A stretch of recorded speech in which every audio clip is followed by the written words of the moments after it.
Stomach. External features of the stomach. The stomach has two orifices, two curvatures, two surfaces and two parts. The orifices are the cardiac orifice, which is joined by the lower end of the esophagus. The pyloric, it is a physiological sphincter but not an anatomical sphincter. The pyloric orifice opens into duodenum.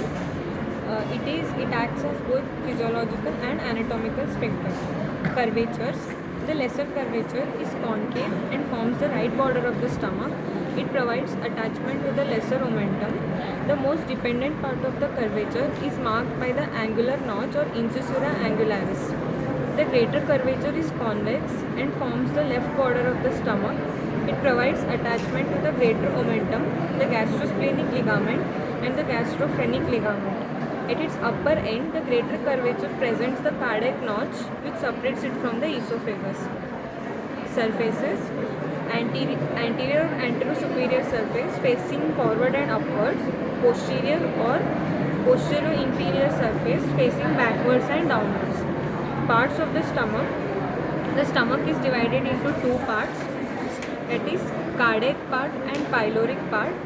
These two parts can be separated by a line which drawing downwards and to the left from the cardiac end to the angular notch.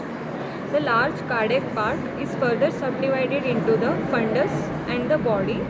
The smaller pyloric part is subdivided into pyloric antrum, pyloric canal and pyloric sphincter.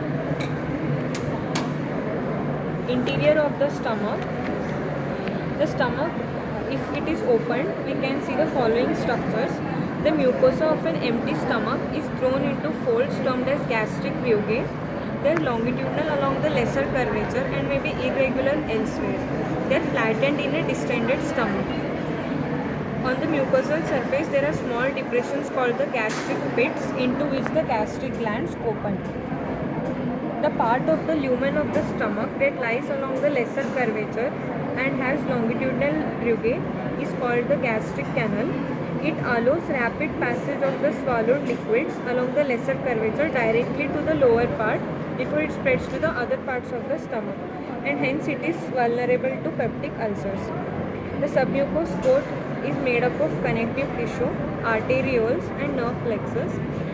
The muscle coat is arranged as under outer longitudinal fibers, middle circular fibers and the deepest layer consists of an oblique fibers. These oblique fibers on contraction form the gastric canal. Lymphatic drainage of the stomach. The stomach can be divided into four lymphatic territories.